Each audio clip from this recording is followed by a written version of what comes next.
Guillermo Kuitca has worked since the age of 13, and actually a little younger than that, to produce a phenomenal body of work that lies primarily in the category of painting.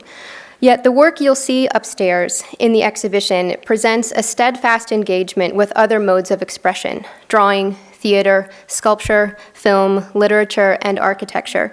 Kuitca has always operated in ways outside of the traditional spheres of his chosen medium. Investigations into stage and set design, architectural floor plans, genealogy charts, geographical maps, and even airport terminal baggage claim carousels are found repeatedly in the work, and all use the canvas or the page as sites to explore broader notions. Kuitca constructs and reconstructs a narrative of the mechanisms and systems by which we organize, navigate, and describe our world. In his works, seating plans for a theater are twisted into abstraction. The blueprint of a simple domestic space sheds tears. Through images that are largely devoid of the figure, the artist touches on the very human themes of memory and disappearance. Trained from a very early age in painting and drawing, he spent the young years of his career in the theater, producing plays, learning from experimental dance legend Pina Bausch, and making paintings based on that experience. In the decades that followed, the structures of buildings, charts of human migration, and the meandering lines of maps appeared in the work, to be followed by more recent pieces that deconstruct these images and the systems of order that they depict. Across all of these shifts, the influence of Italian New Wave cinema, modernist architecture, French philosophy, and Argentine fiction allowed this artist to build a global and introspective practice around the making of paintings. In today's art world, where disciplines are continually blurred and artists work in ways that can't always be named, Kuitca's consistent return to the canvas models a way for traditional media to expand beyond themselves without dissolving completely. In this case, to make a multidisciplinary space on a flat plane. The artist will be joined on stage this afternoon by two thinkers who know his work very well. Douglas Dreishpoon and Olga Viso worked together to assemble the 50-some large paintings and 25 works on paper and several painted mattresses that make up the exhibition, and coordinated the movement of those objects between 4 venues. As catalog authors for the accompanying book to the exhibition, they have written eloquent pieces on the artist's work. Olga wrote on Guillermo's impassioned battle with the medium of painting, and Douglas on the artist's wide-ranging practice in relationship to several other makers such as Pina Bausch and Andy Warhol. Douglas serves as the chief curator at the Albright-Knox in Buffalo, New York, and Olga, as you know, is our director here at the Walker. And before I welcome this trio up to the stage this afternoon, I want to remind you that we are recording this conversation for later posting on the Walker channel, which is the section of our website where you can watch archived lectures and artist talks and panels. And so when we get to the Q&A that will follow the presentation, I ask that you find one of the ushers with a microphone in the aisle so that your question gets onto the recording.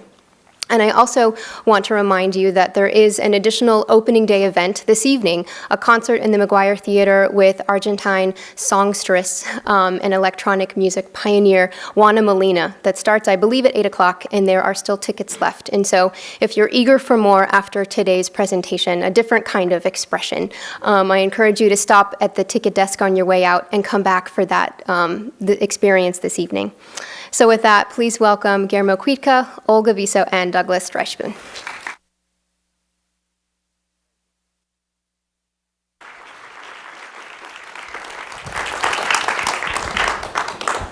Good afternoon, everyone. Welcome. It's great to see you all here this afternoon, and thank you, Sarah. You really are the master introducer, and to make us feel so welcome.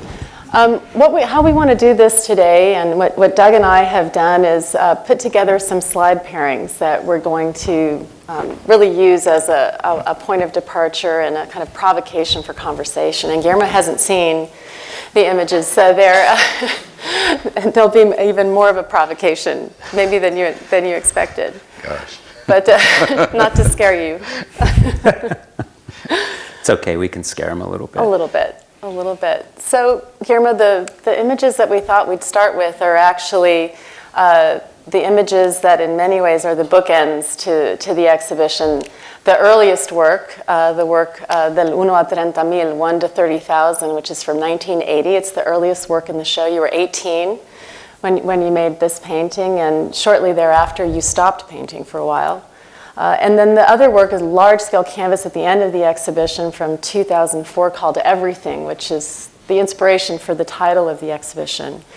And it would be great for you to talk about, I think, the arc of your work. And you've talked about how at the beginning of your career it was a kind of reduction, you know, of language, of visual language.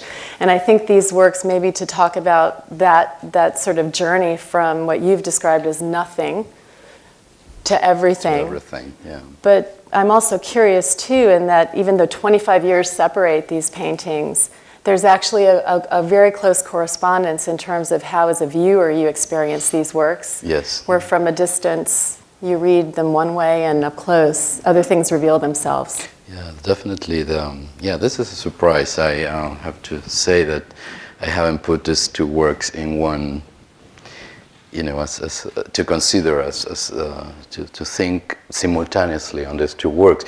But my first thought is what you just said, that it's engage the viewer in two very different ways.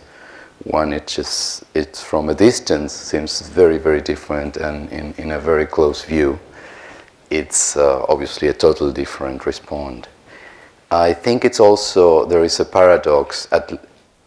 I just see that paradox now, but I knew that paradox in the Everything painting in 2004, which is, from a far distance, I see that painting as a sort of a microscope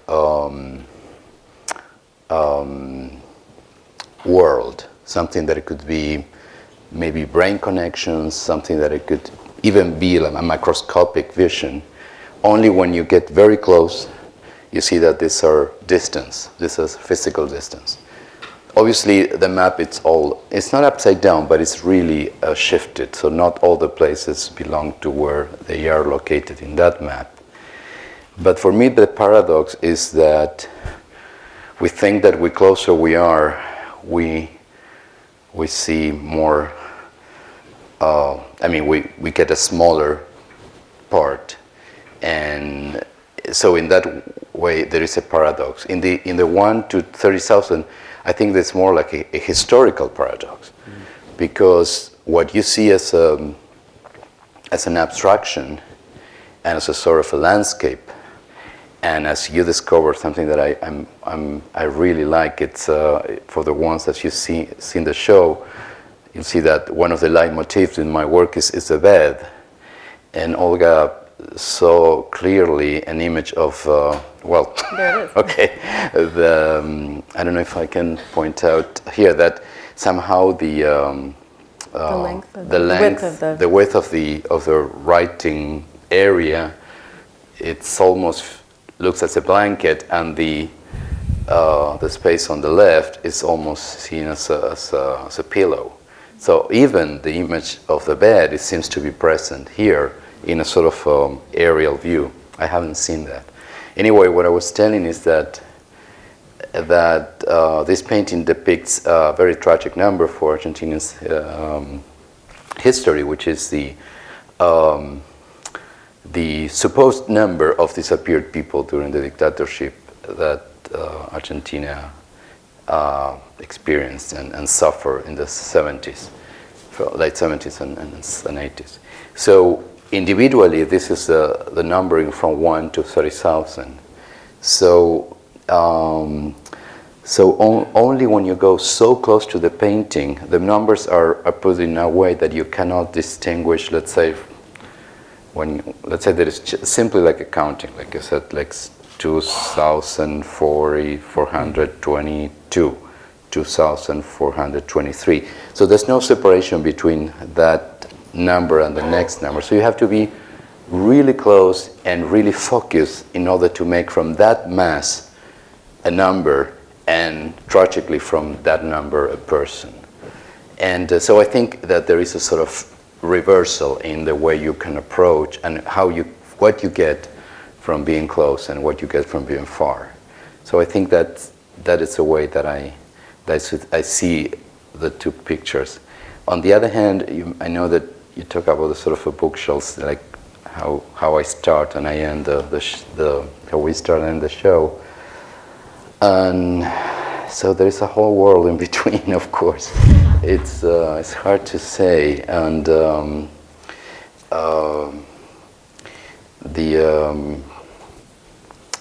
it's obviously a full journey, and.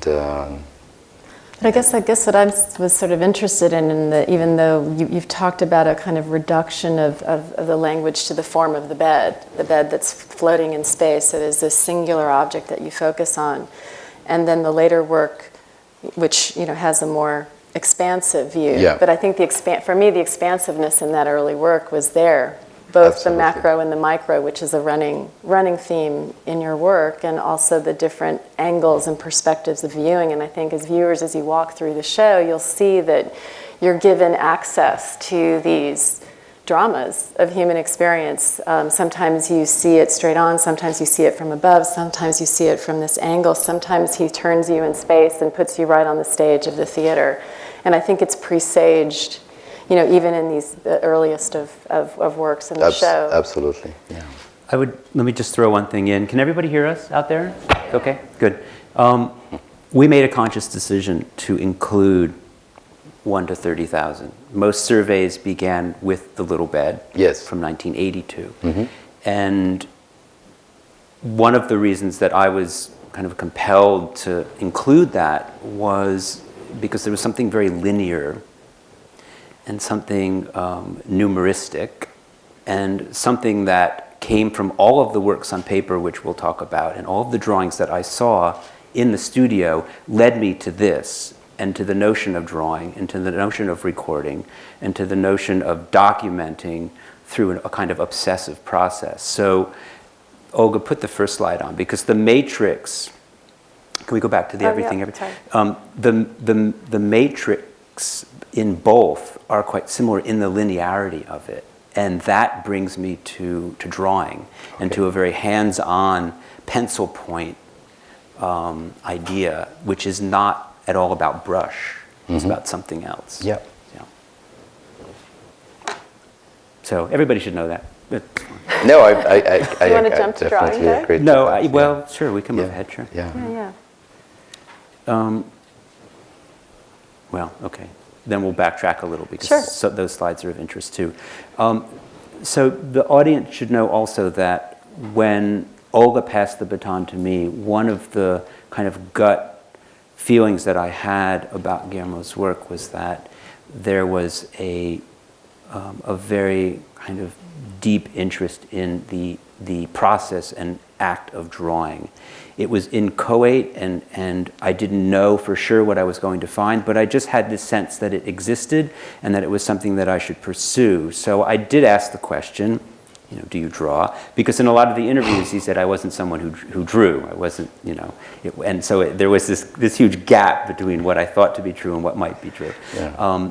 And indeed, it turned out to be very true. And when I got 3,000 images on CDs that were drawn, I knew it to be true. Oh, yeah. So we had a great 3 days, and I discovered amazing things. And the suite that you see were 3 drawings that, to me, were incredibly prescient drawings in terms of what they came to be, and what the elements within the drawings continued to be in the work. So that little module that you see, that little square, is such an important kind of portal to understanding the work, both literally and metaphorically, because you'll see it time and time again. And also in the drawings, you see the beginnings of house plans, and you see the beginnings of maps. So in 1980, suddenly there was this crystallization of something which lay dormant for many years, and that continues to fascinate Absolutely.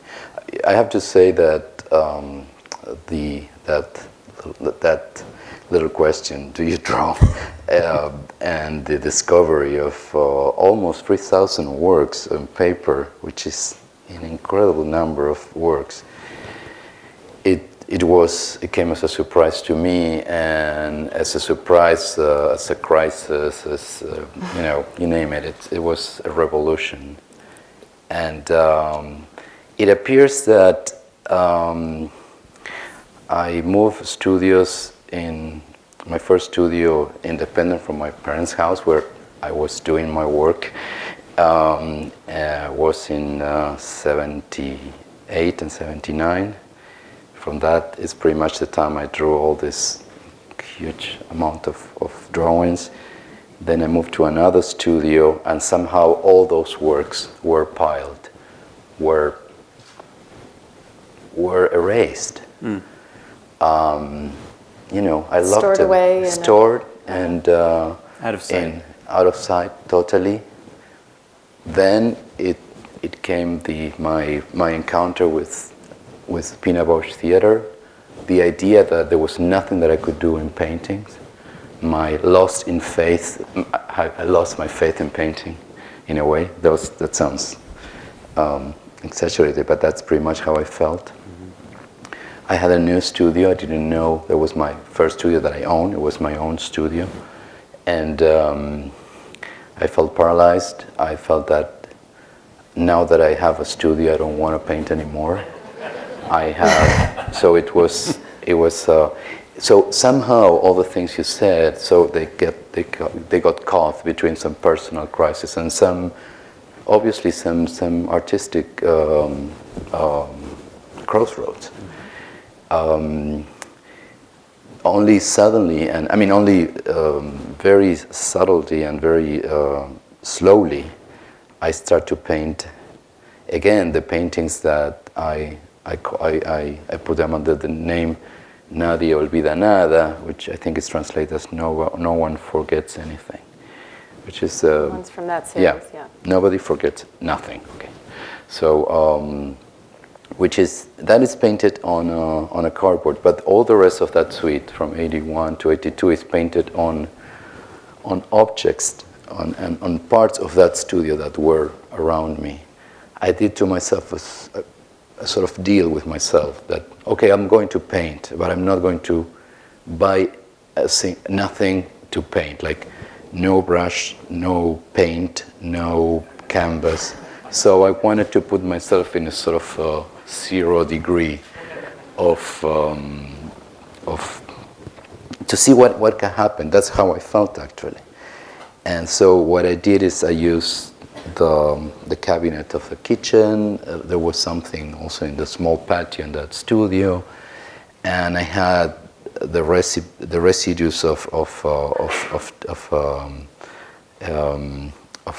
paint, and so I put, I just took whatever was in the studio. So it was very minimal stuff. So I only started to paint, not to draw, actually, this one figure that appears to be on from the back, scenes from the back, and a bed. And the bed seems at that time to carry all possible experience by doing nothing more than a rectangle and 4 little legs. This particular painting portrays more. You will see a blanket, you see the furniture, you see the pillow, but actually the paintings were nothing more than a rectangle with 4 legs. So I thought that how amazing was that an object as simple as that could convey so many human experiences, such an incredible arch of human experiences. Anyway, going back to the drawing story, which I think was so important to me, is that after many years, maybe 20 years later, more than 20 years later, I found myself digging into that pile of things, and I discovered that, many discoveries. I thought previously most of the shows started in 82 because I was a little bit insecure about what was my past was being of that. I thought there was nothing interesting there, nothing connected to the artist that I am today, what I've been doing this time. And the surprise was not only that there was a big connection, the one that you just pointed out, but also that actually I was not that bad that I thought it was. I'm saying this in total humility. In a very, it's in a way that I found it that I got back an incredibly amount of, I bought to myself an incredible amount of time and work that was completely forgotten. I have to Thank you for that, actually. No, but I think it's, you were doing your job, but actually it was incredible to me. I mean, mine to was get just that. an intuition, but what you're talking about and what's of great interest now, as we're talking about it again, is that philosophically, artists, it's easy to finish something and want to forget about it, or it's just a natural process to have, and you're talking about a threshold between something that could be considered juvenilia and something that's mature. Exactly, So immediately there's this, potential bridge with a huge gate, and you moved. So physically, it was very easy to kind of put them away and not look at them. It was also easy time. to be very confused because you talk about juvenilia and mature, but I was so young that's still that what I'm talking of mature works at 20 years old. So, right. So it's still like a little bit of a complicated thing. But anyway, the thing that people should know too is that the numbering, numbering and recording in all of the early drawings, late 70s drawings, it's there. They're there as wisps of lines, but you were already. So what is that process? It's remembering, it's recording a being, a thing, an entity. It's about ghosts that no longer exist. I mean, there's a lot writ into that process, which the numbers are still in the work. So whatever that thing is, there's a really beautiful carryover of a veil of recollection to that. Yeah, it could be all those things. It could be more. I mean, in the body of works in this show, the number is also the seats, and I obviously literally there's a lot of numbering in the seating plans and of stadiums, prisons, and even in the hospital. There's numbering. There is one blueprint of a hospital, so that's what I'm saying, the hospital. And so I think it pretty much covers a lot of things. But that's not the even today I have this diary project, which is a table that I have in my studio, and it and we my can jump to that, people should see that now because it's, okay. it's such a that's me. Yeah, that's you. Yeah. Yeah. Okay. Oh, that's me too. Yeah. That Okay. Just It's not me. No. But I saw myself from the. Actually, that's a table in my studio, and that's pretty much sort of a daily attitude. And when I don't want to look at my paintings, I guess I tend to look at the table. And normally, I do the actions that pretty much all of us we do when we have a pencil in our hands, just doodling, writing, rewriting, filling shapes of most of the things were also when we're on the phone we do sort of automatic. I also write real information like telephone numbers or email addresses or even money matters. I do. There is a lot of accounts. Like sometimes it's measures, sometimes it's money. That's all real stuff. I always wanted to follow a diary in a more discursive way, just like Dear Diary, but I never did that. But somehow for me this table carried that weight because it's pretty much whatever floats around ends in the table. But people should know too that the table is a failed painting. Exactly, yeah. So these are canvases, these were paintings that didn't work, which became the top of the table stretched. Yeah. And could so that's why they look so resurrected. different. And I just think that, I'm very open to throw away drawings that they don't succeed, and that I do a lot. But it's harder to me to give up of a painting. So eventually I do. But, and I found that it was a sort of a way to give a second life to my own paintings as a sort of a background of my daily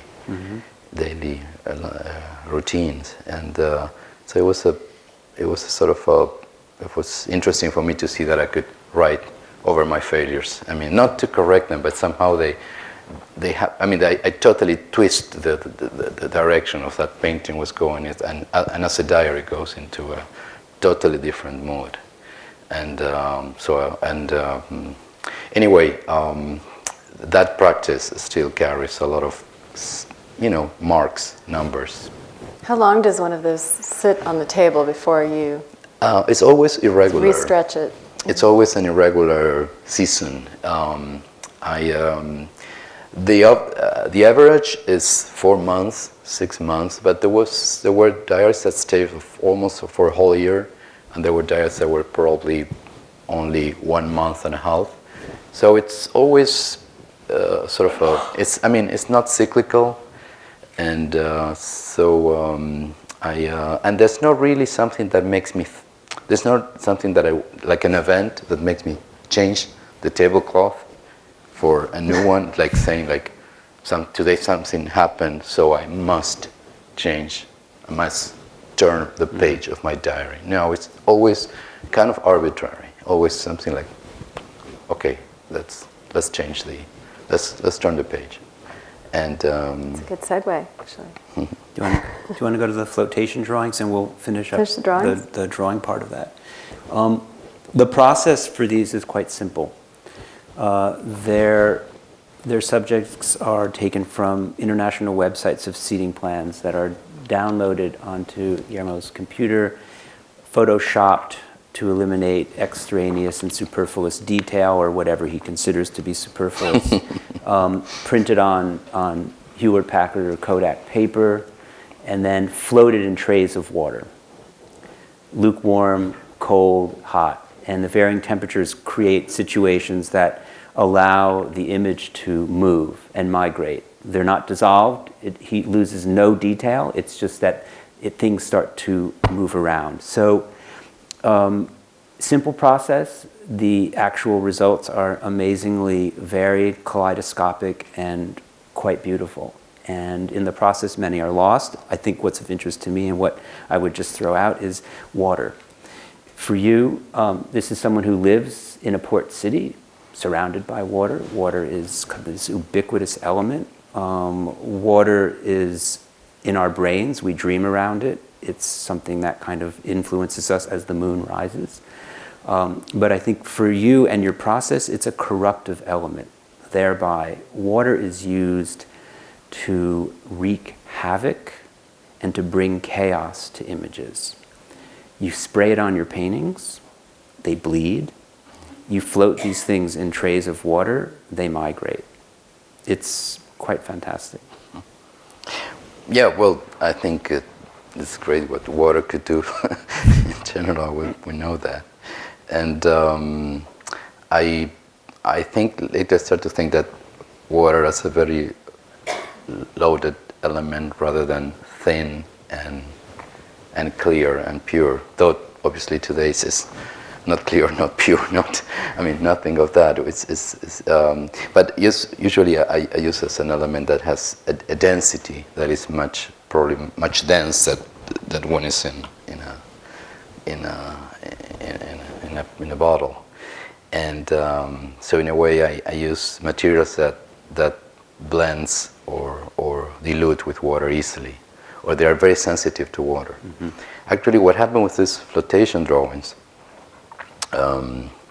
is that the photo paper, for the ones you have used it's extremely sensitive to water. I mean, it's not extremely sensitive, it's extremely easy to, whoever had a drop of water on a printout of something, you know how bad that is, because somehow you can't, I don't know, it seems like you can't do, it's like you were having through acid rather than water. It's very corrosive in a way, with a photo paper emulsion. So pretty much what happened in these drawings is that the water brings the emulsion into life, and that's what makes the whole work migrate, moves, breaks, melt, all the things that happen. And so I like very much the way it works. Water activates the images I've been using, and it's just as a tool. It's one tool. It's another tool. It's as if they were just paint. I see it in a very physical way. There's I'm not sure what I could say about these images of these drawings. Is that it was so seductive. It was so wonderful to experience what happened to the images on these drawings, that in a way I have to control myself not to put everything that I do into a tray and then to the water, because actually I'm the first one in being marvel of what and the effects of that. So I try to restrain the subjects that I was using on this, mostly to sitting plans, and eventually to maps, but mostly to sitting plans. In the show, you'll see that there are examples. I mean, so this big, the large pieces, 32 sitting plans, and a few maps, and actually one curriculum, LCB, which is almost my own story. Put it a little bit upside down. And so it not only allowed me to work with the image in this sort of dissolution, but also to think about the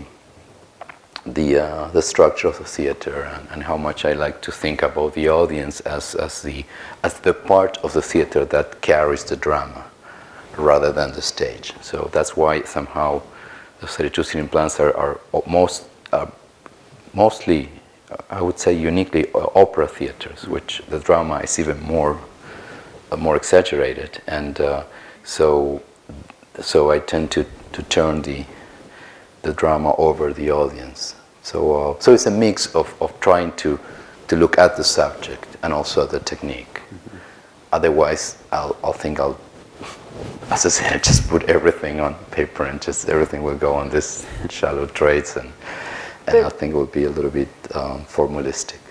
But it's informed a number of later large-scale drawings where you've taken the image of the theater, but shredded paper and glued and created these collages. But in even one of the more recent paintings in the show, you've painted a fragmented map. Absolutely. So you've taken it back to painting, but that is quite unique. I mean, the two things happen in a quite unique way. The collages were sort of consequences of these drawings, but also by the fact that I was compressed by the size of this photo paper, and I needed to see it bigger. But also at that time I was finishing the paintings that I did based on Wagner's Ring Cycle, which they were, in a way, pictorially very controlled, very I don't know how to say which word to use. Very Deliberate, contained, yeah, defined. Yeah, not a spontaneous work. And I mean, I like the effect. It's supposed to be, to be to carry as the emotion that you might want to bring to the work, but as a process was really totally unspontaneous, and I needed something that was more physical and something that it would bring me a faster reaction. So I started to work on this collage, which was basically a cut and paste situation, just paper on paper and glue, a lot of glue. So it was in a way a reaction to both these works and the Ring Cycle. On the other thing that you mentioned, which is this painting that somehow takes one of these drawings of, actually in that case it's a map, into a very large painting. I also needed to see in a bigger scale.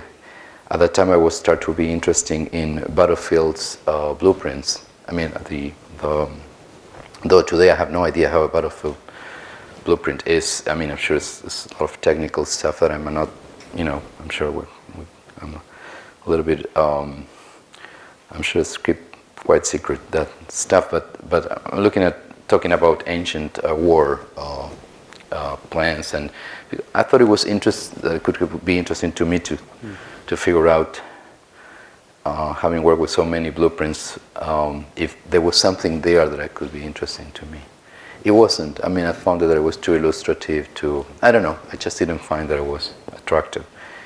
But I found it that by using this whole map, all shattered and pulverized, it was almost that the whole map became a sort of a war zone. something like it was like a collisions in, like a territorial collision, which is actually what is all war are, seems to be like a sort of a, so it was the actual map that enters as an armies against army. Obviously, it probably is a very romanticized idea of war. I mean, the painting is quite dramatic. I'm not saying romantic in that say. What I'm saying is like a sort of a combat, body to body. But it feels like on the battlefield rather than exactly. And in fact, if when you're in the exhibition, the painting that he's talking about sits across from this work, Afghanistan, which is a map that's rendered on a mattress, actually, and about 18 years separate those two paintings. But you saw this kind of fascinating connection between these works. And I think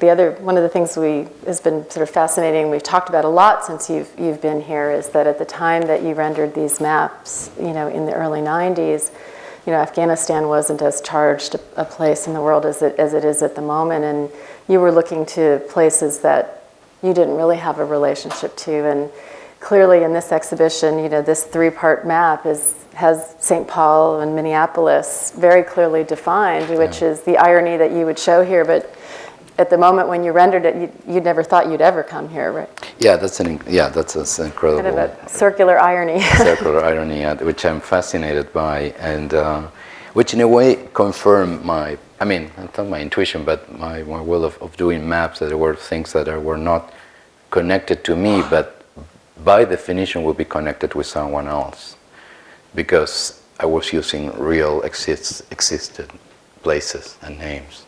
So the fact that many times, but also through the days of the show, people have said things that my mother came from this place, I was raised here, and actually we are here. Actually, there's one bottom place in where we are right now. It also brings this idea that it didn't quite matter that when I did so long ago, I didn't thought about that, because it was important to me not to be connected, not to have a personal connection in the sense that those places were meaningful to me, because I knew there would be meaningful for someone else. In the case of Afghanistan, it also brings a sort of historical perspective as well. I like to think, as we all know, that history changed art. Absolutely.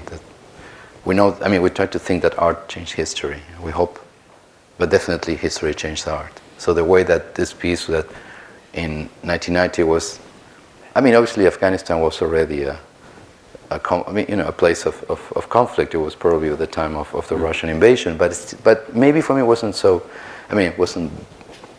It wasn't really a war zone as it is today. So again, we're 20 years later, and this is clearly a war zone, and it's a totally loaded map. It has this enormous sign that says Afghanistan. It sounds like a political statement, and of course it's a political statement, but not in a way that I would say that if I wouldn't do today a map that says Afghanistan.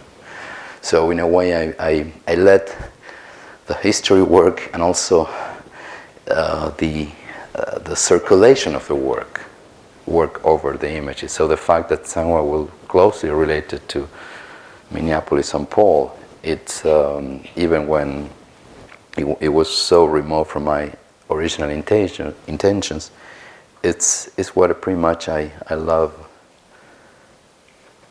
what I like art to be. So that thing that happens between the viewer and the work, even if my presence is completely removed from that.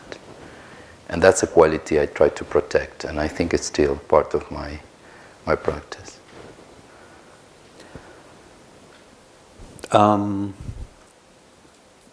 People would tend to think that the map is the map, and we navigate through the map and we know where we are. The one thing that I consistently see in your work is this constant, I don't know if it's a desire, but it's just a kind of inevitable part of who you are, that you're always wanting to dislodge and corrupt expectations. So the map is not the map that tells you where you are. The map is the map where you're lost. The map is painted on a mattress, which is where we sleep.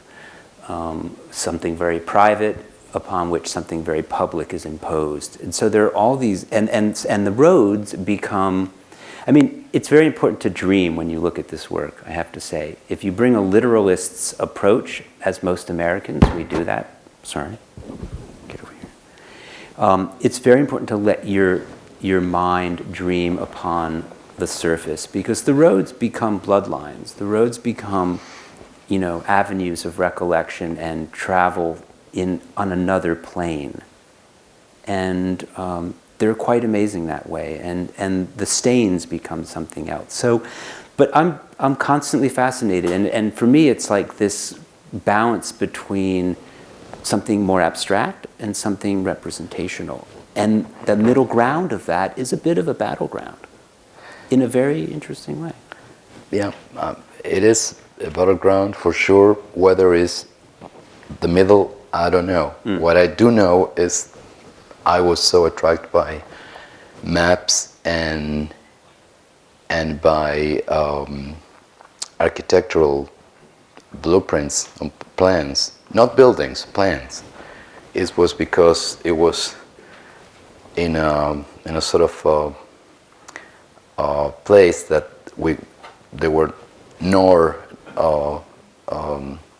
fully abstract, and nor obviously there was not it's not also a depiction. I mean, it's not a figurative. So there was something that is, I'm not sure whether it's right in the middle, but definitely it's not one thing nor the other. So we cannot say that a map is we definitely cannot say that a map is an abstraction, though it is, and we can't say that that is what represent, because it doesn't. So in a way, it's a very interesting zone, and I think that also it's valid for the architectural plans in the same way. I see it in that sense the architectural and cartography in the same way, and pretty much I agree the sense of not necessarily be orientated, but mostly to get lost rather than orientate. Yeah, you've talked before about that particularly early in your career when you were really coming to identify your visual language and beginning to work with the floor plans and the theatrical seats and stages, that you were looking and seeking in the kind of a quest to create painting without previous reference. Yes. And you've also described your practice as a kind of resistant painting that resists, I think, those doesn't easily operate within the way we talk conventionally about painting. And I think throughout your career, you've moved fluidly between abstract and representational works where you really feel the paint, and others where you're more restrained and it's more diagrammatic.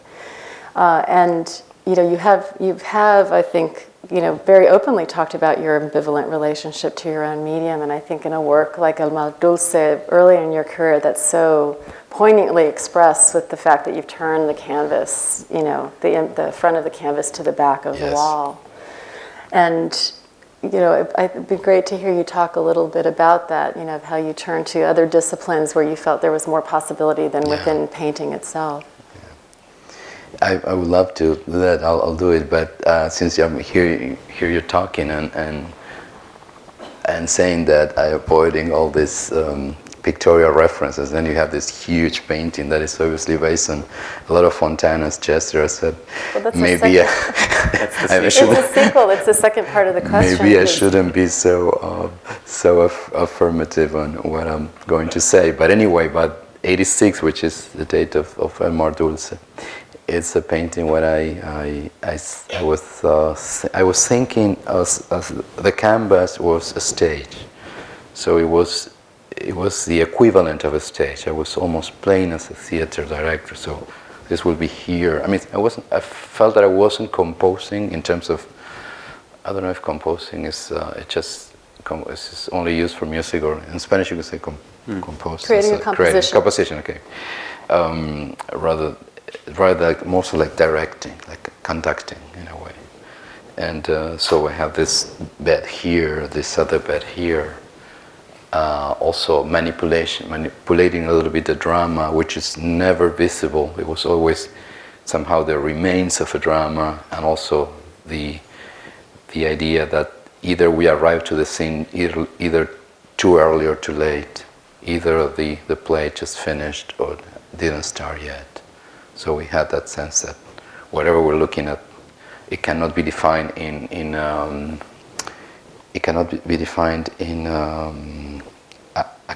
anecdoticos. How you say anecdota? An anecdote. Anecdote in anecdotic terms. Yeah. Or in a cliche kind of term. I mean, you cannot tell what happens or what. I mean, you cannot describe, predict, or even tell what is happening. Anyway, here obviously there is a rather important element, which is the film still from Battleship Potemkin, the Eisenstein film, and which was a sort of also a leitmotif in several paintings. In this show, there's 3 paintings that has this leitmotif, and also even there is another painting which I think is quite interesting because it seems like the baby carriage following the stairs breaks almost in the way that Woody Allen did on the Purple Rose of the Cairo. So it's out of the, I don't know how there's a title in English. It's En español? La Rosa Púrpura del Cairo. It's famous. The Purple Rose of Cairo. Okay. I mean, just a simple moment, just when the characters leave the screen. So it was a moment in my painting where the baby carriage breaks it's not any longer the screen, but it shows up on that sort of a platform. So anyway, that is it's almost like a very specific quotation from film history, and also the way that to conceive the whole canvas as a stage.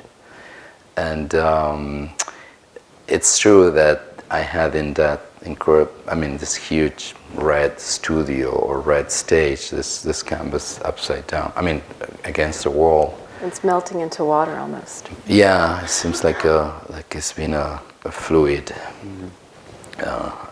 going on that floor. And also I think that before going to probably the second part of your question is that you still see in this painting a human figure. This is a painting from '86, but very soon the human figure will disappear from the paintings, but the drama will remain. So I still found it that there was no place anymore for depiction of human bodies.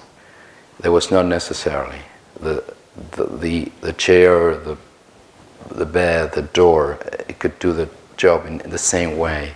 I'm not refused of these paintings. I like these works, but I start to feel that the depiction of the human figure was somehow illustrative, and I needed to get rid of that. But I didn't want to get rid of the drama. So in a way, I found it that there was a lot of things I could bring.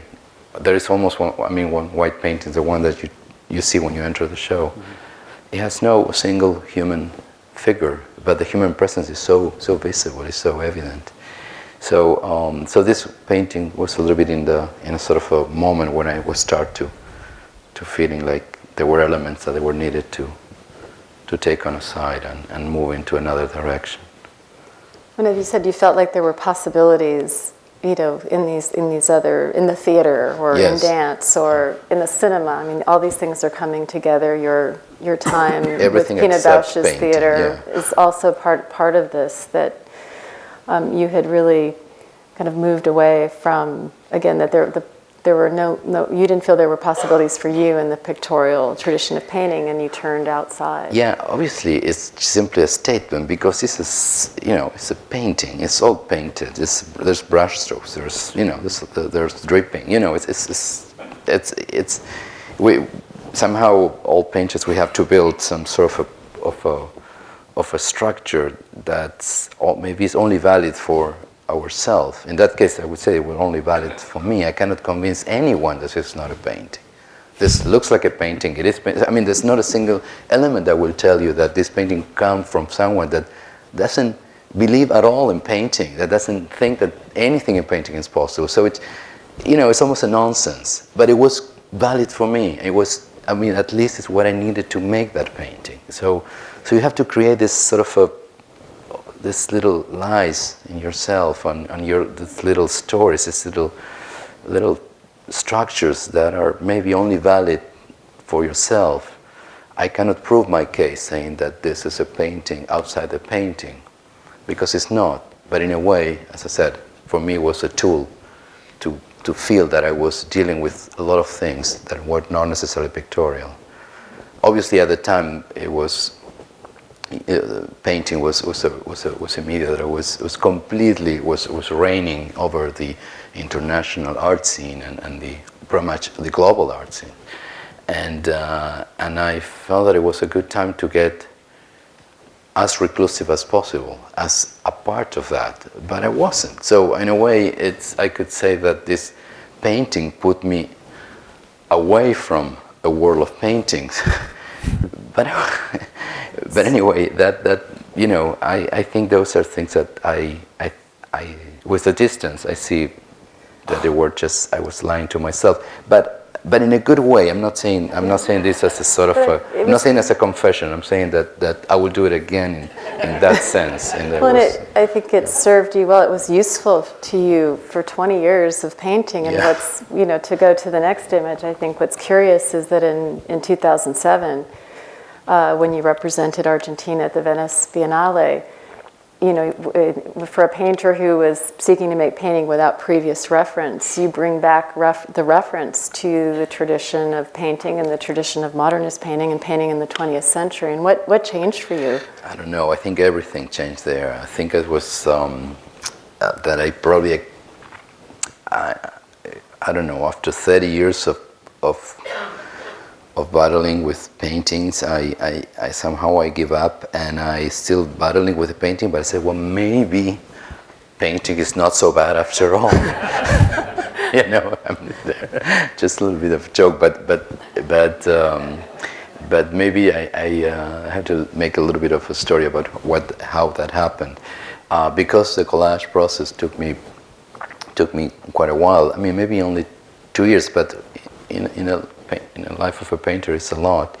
I had the impression that I sort of clean all my pictorial vices. So when I start to paint again, I mean, I never stopped working. What I'm saying is I just took those 2 years working on work on papers, and I put myself in front of a blank canvas in a very traditional way, just the artist in front of a blank canvas.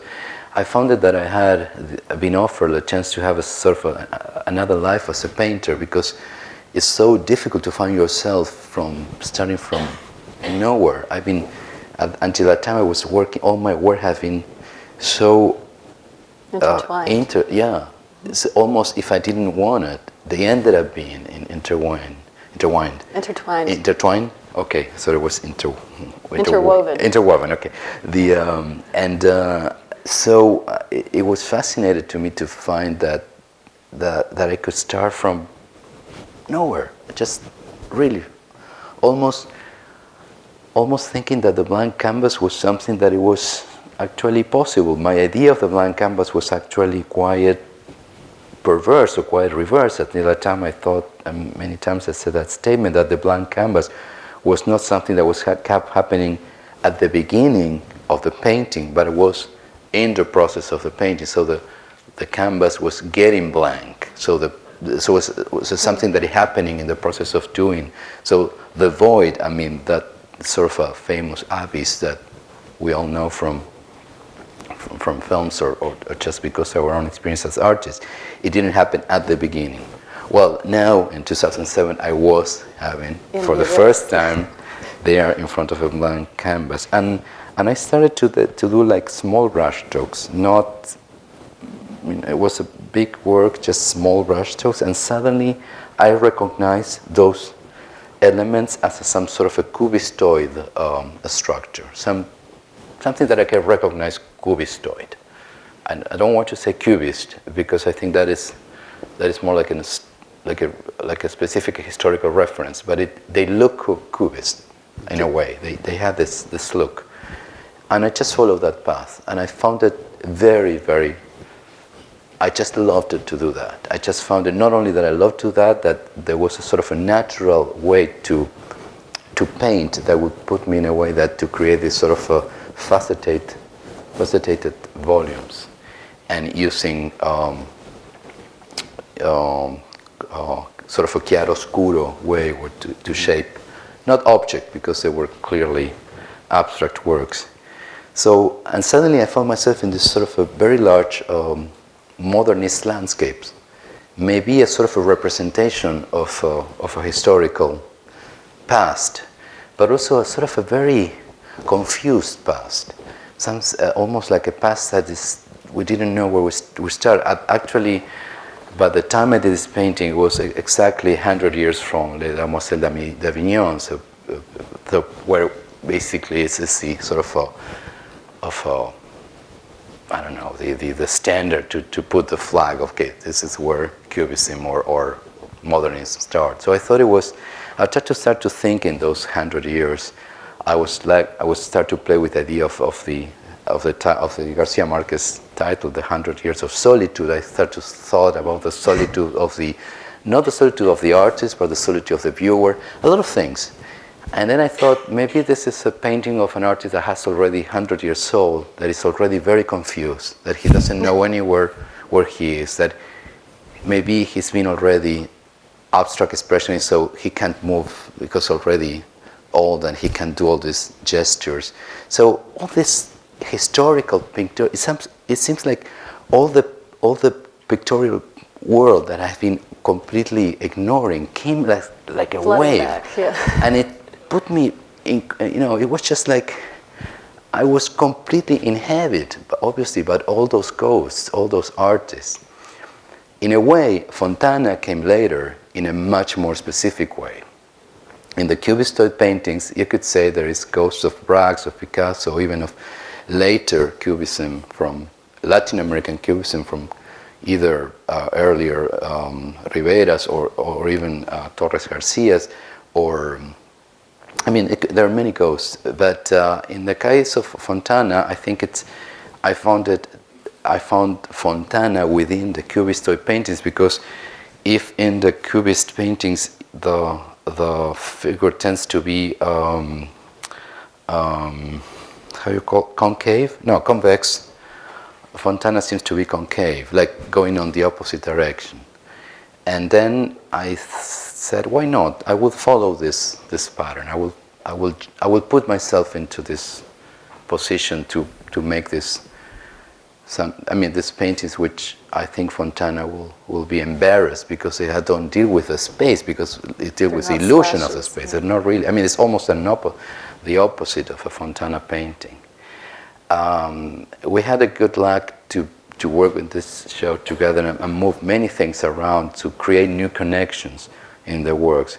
And now this work is hanging next to an earlier work, which is a huge configuration that I call Corona de Espinas, Crown of Thorn. And then what happened for me is that there is a religious perspective that appears as the works are now. So almost I'm talking about this modernist and this pictorial references, there was also this echoes of something that is even earlier or even more foreign to me, which is a sort of a religious world. So that's a little bit to tell you what happened and how this painting came to, how that painting was possible. I would just throw one thing out and then we can move on. There are a number of paintings in the Desenlace series. This is the most minimal, and it's like breathing. It's full of space and it's full of breath. But a lot of the history that you've come to bring to it, modernist history or otherwise, in terms of the tradition of painting, was absent when you painted this. So I want to go back to that suite of drawings and just point out a couple of things that are completely and amazingly, the very slices that are in the Desenlace, you see on the left in that painting, or in that drawing, and you see also they're cuts, but they're lines. And so what I would propose is that when you went to paint Desenlace, it was marking. You were marking. It was about marking rather than painting. It was about putting down a gesture without any thought whatsoever, which I think is just amazing the way an artistic mind works in terms of recapitulating, and it's really about just process and being free. Well, I mean, the things that I found in these 3,000 drawings, there was a few drawings that were called oublier Avignon, to forget Avignon. Why? I mean, what makes sense? It didn't make any sense. Just like it's like a painter that says, "To forget Avignon," as if I were, just. So it was this strange reference to the Cubism and to an old painter, and and there were sort of also small Cubist drawings.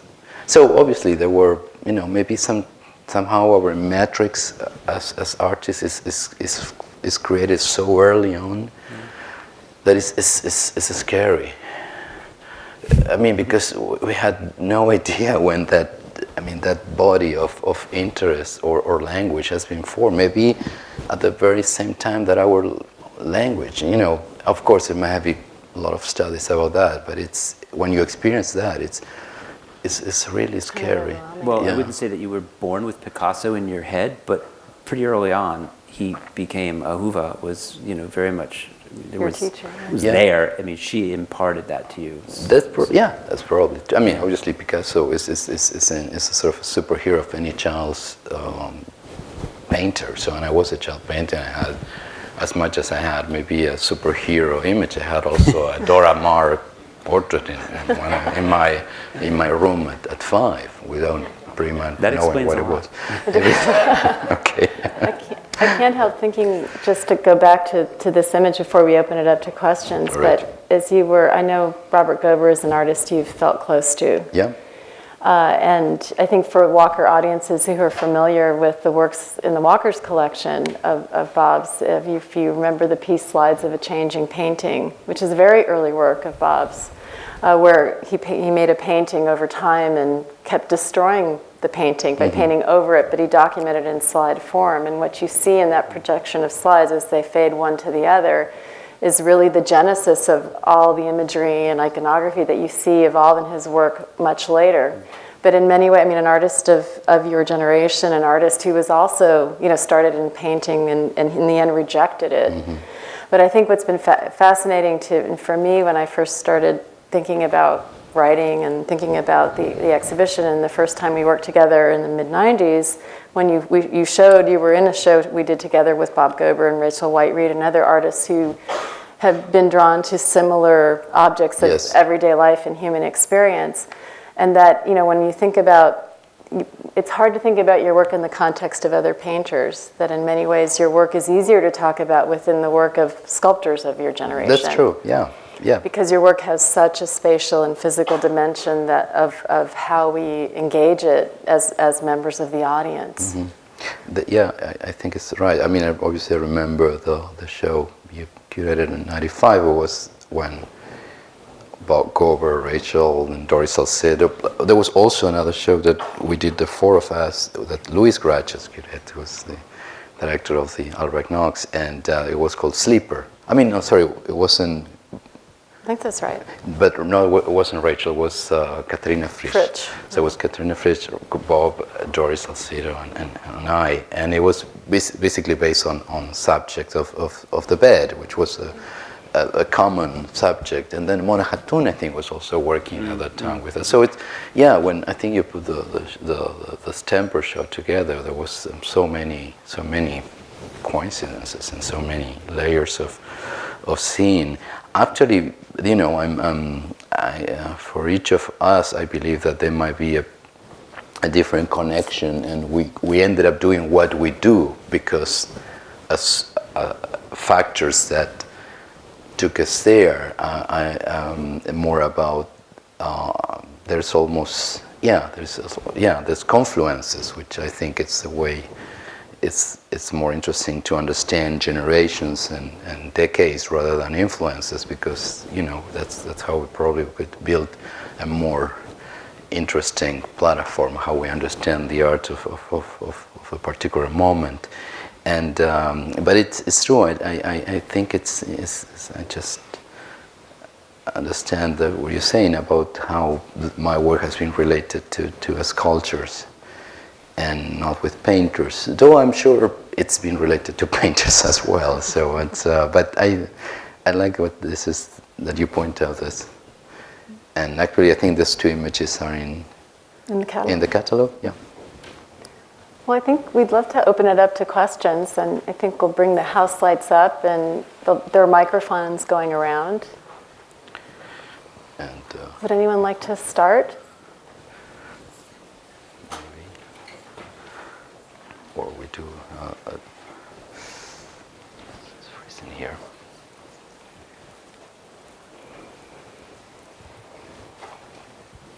Yes, other than the 1 to 30,000, would you say that there's anything especially Argentinian about your paintings?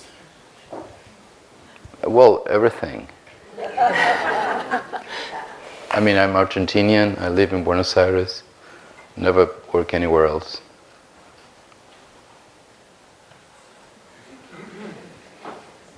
How might we recognize that? You can't. I'm not joking. I don't think you can't. It's a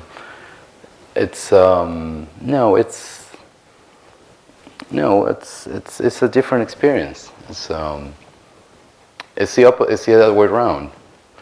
You could say, you could recognize me as an Argentinian artist, and therefore maybe make yourself connections with something else that might feel Argentinian or another person from Argentina, and maybe you have to establish yourself that. It's not something that I can do. I can do that for the viewer to introduce or to show the country or the city or the place I live. I don't like to do that. You know, it's a question that's often asked of Guillermo. I mean, I think it's a legitimate question, but I think it's probably more fruitful when you get to the work to think about the distance between something localized and something universal, and what you look for is the universal, not that the cultural isn't laid onto it. One looks to discern that as well, and that becomes an interesting subtext, but that the actual work itself speaks to you on levels that are about yourself. You know? Yeah, but sometimes I think that I would use the word universal or global as a sort of a shield, because we don't have access. I mean, I think your question is very genuine, and I would ask that myself. Which I think there are zones that we might not know that. I mean, we might get some other rewards, other things from the work, but actually I still believe, as I said many times, that there has to be a moment of privacy between the viewer and the work, and whatever happened in between is just a story that has been built with your own experiences and whatever is in front of you. But that particular zone, what is in this case is Argentinian, whether you bring an information, whether you learn something, might not happen.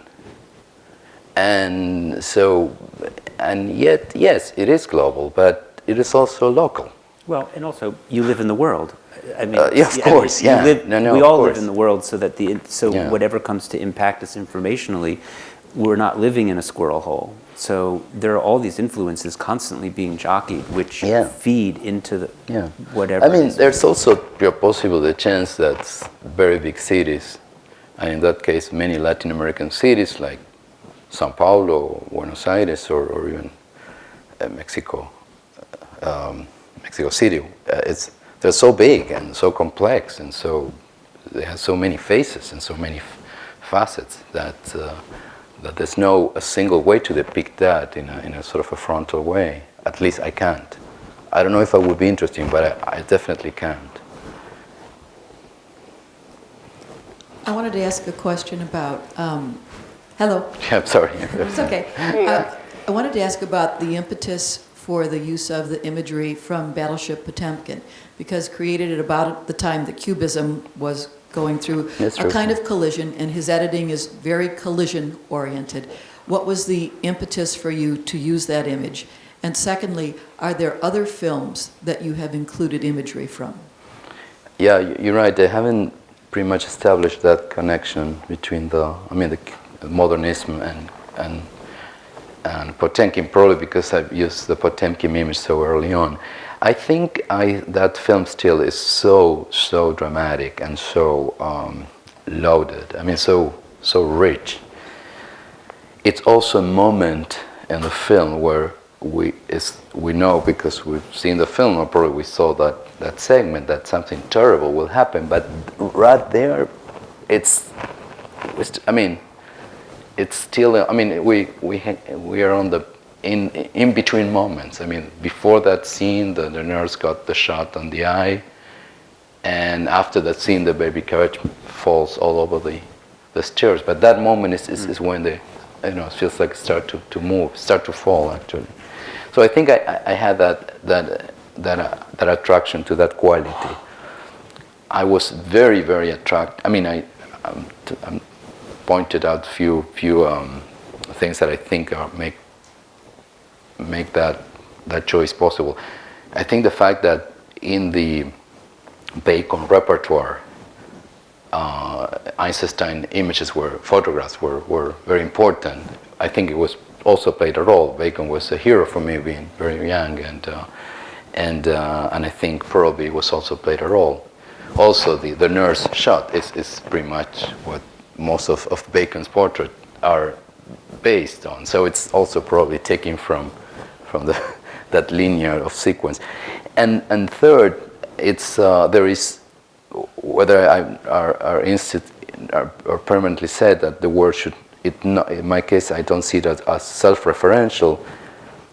That scene, it's a scene that happens in Odessa, where my grandparents came from. My 4 grandparents were Russian, and they took boats from Odessa. So I think that there is a sort of a link, as that baby carriage was the boat that brought them to South America, to Argentina, and eventually the battleship Potemkin was a boat that came with immigrants. So I think that's why probably one of the paintings, I think it's very clearly depicted that, which is the overlapping of the film still with with a map, where you see Odessa and sort of an area where also Kiev is, where one grandfather of mine was from Kiev, and the whole area. So I think it's coming from that sequence. Yeah, not as prominent as this. Not in the way that this is so. It's been so many times. Only once, I think I mentioned once, is I used the Antonioni's shooting plan for the last scene of Sabritsky Point, which is the moment the house explodes. And Antonioni shoot that explosion from many angles, and there is a little drawing that Antonioni did of where all the cameras were placed to shooting that scene, and I used that diagram for one painting. But that was it. I mean, actually, it came from sort of a cinematographic source, but it doesn't actually portray that cinematographic scene. Yes, sir. Wait for the microphone. Sorry. How long did you stay in Avignon, and how did it impact your work? I've never been in Avignon. Oh, you mentioned Avignon, so I thought. That was Avignon. Reference to Demoiselle Picasso. d'Avignon. No, I was. Picasso. It was related to a story I was telling before about the 100 years for Les Demoiselles d'Avignon, and so I never stayed. Never. I don't think I ever been in Avignon. I guess.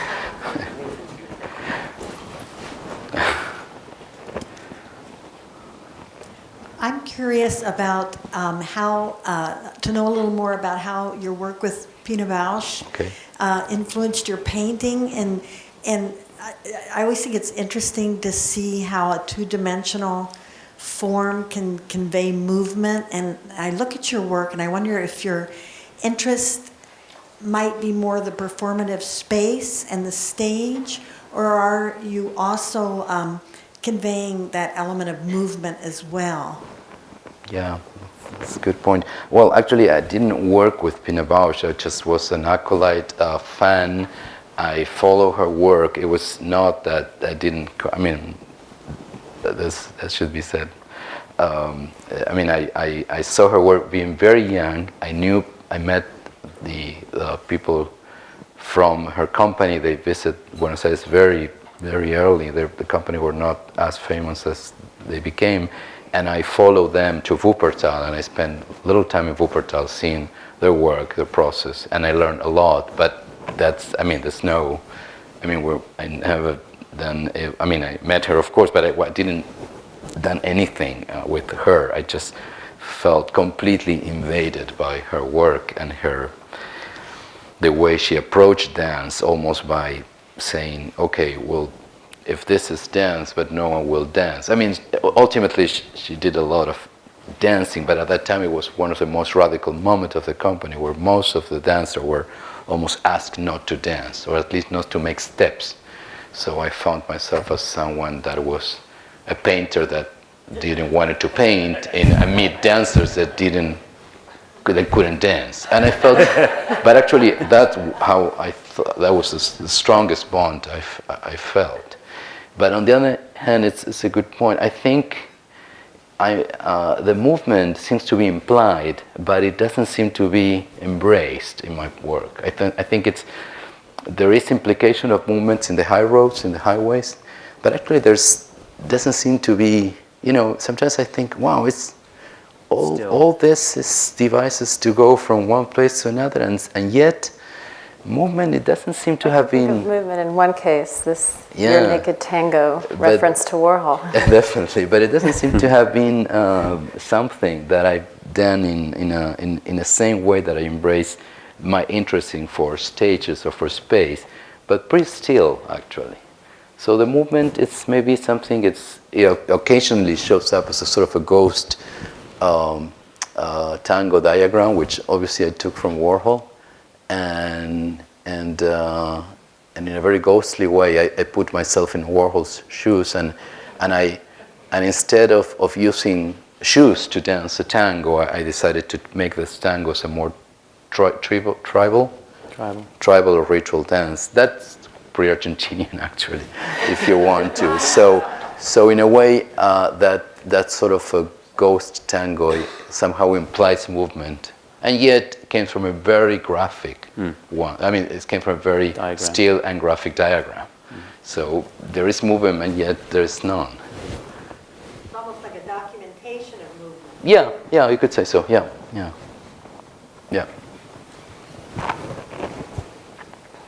It's a good point. I have a quick question. You have 2 long-term assistants who have been with you for almost 20 years? Yes. Are they involved directly with your work, or could you tell us how you interact? Yes, they are. And they are involved sometimes in the making of the backgrounds, or translate and transport images to the canvas. Like, normally I don't work with studies, so it's not like I do studies for a painting. I always think that I do studies after the painting. Nevertheless, I think that still there is a lot of work that is the transcription of a plan to a canvas that is done by either Jorge or Mariana, who's been my assistant for many, many years. There are innumerable ways throughout those years. That's one of the things I can think of right now. I remember the story of making of Naked Tango. Well, actually, with Jorge, who's here. Jorge helped me to put my shoes on this. Actually, I had to put one foot on a tray with paint, and so I was standing. So Jorge helped me doing this sort of very. How you say totally unelegant dance. So it wasn't. But there's many ways. It's just But there is an access to the work itself. It's not like it's not like I'm there and someone bring me a paint, a bucket with paint. there's been many ways in which my assistants were involved in my work.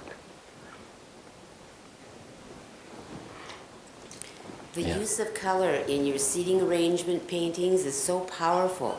Can you talk about color in your work? It's good. I mean, it's funny that I never talk about colors actually, but it's always came as a surprise because it is an important element, and actually we found that this show was quite chromatically strict in terms of how much red is in the show, how much black and white is in the show, but it's basically, my painting is pretty much red, black and white. I mean, obviously there's a lot of colors, but I think when we saw the show for the first time, we said, wow, there's a lot of red here.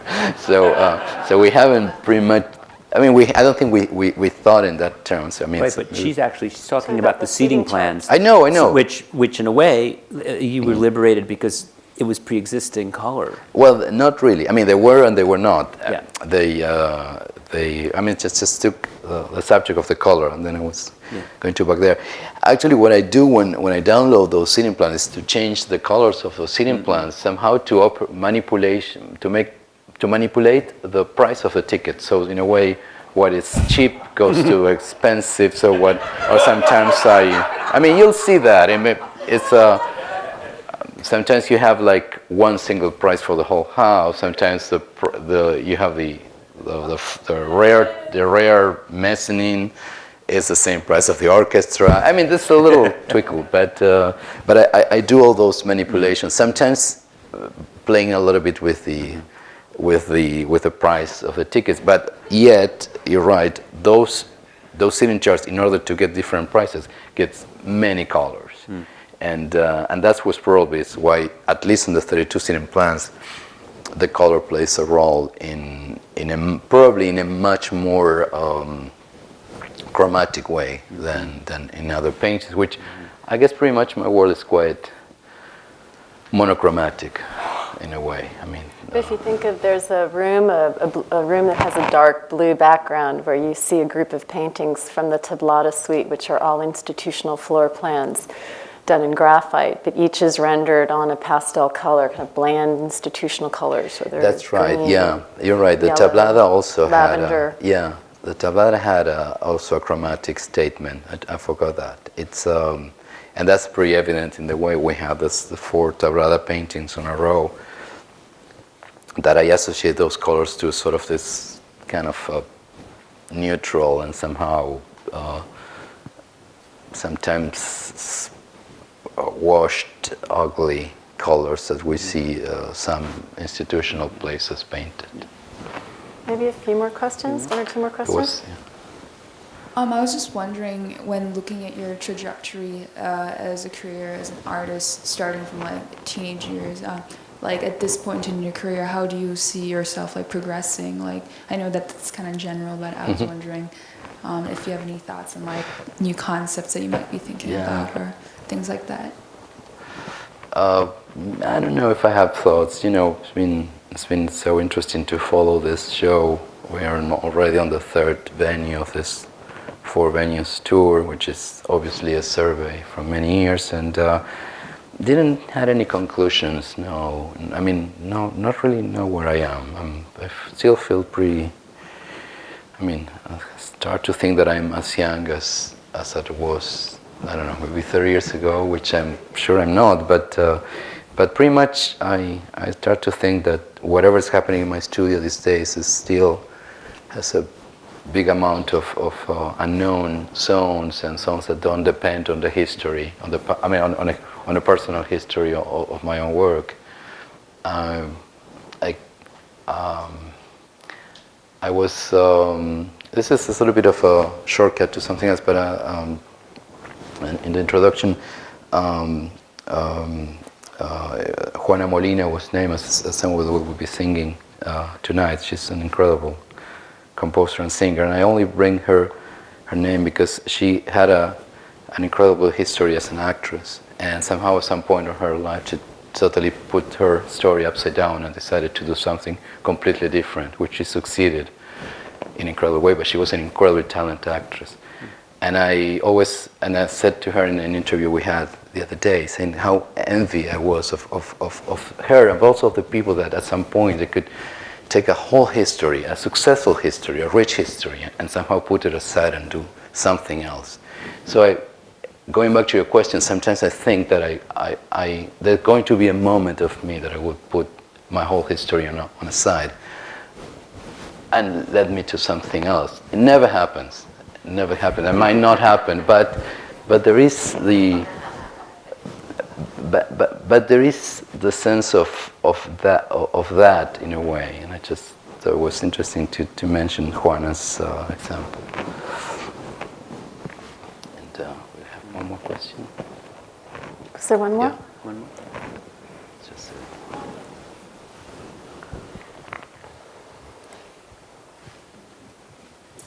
I was curious how you mentioned grandparents coming from Russia, and my grandparents came from that same region, and I was wondering how that influenced your some of your work, and also your interest in politics or social condition. It seems like your work, your paintings, referring to Argentina, and also just your work has that feeling that you had some concern, or maybe you talked to your grandparents or were aware of their background and their immigration process, and how does that affect? Is that really something I'm seeing? well, I mean, maybe you're seeing something that I'm not doing, but definitely I didn't have a fluid. I mean, I had fluid contact with my grandparents, but I never knew from them histories or where. I mean, I guess they, as many immigrants, they decided to shut down their past completely. So when I born, it was already 2 generations. There was not a single trace of that past. I mean, there were some traditions, of course. I mean, the Jewish traditions of doing, though I don't came from an observant family, but there were, few things here and there. But that past was only of my grandparents speak Russian, the other only speak Yiddish. But the one who spoke Russian, who probably lost all his family then, they never even knew that he has any Russian connection until many years later. So in a way, it's not might be an unspoken history. It's not an oral. I mean, it's oral in a way that it's not being said.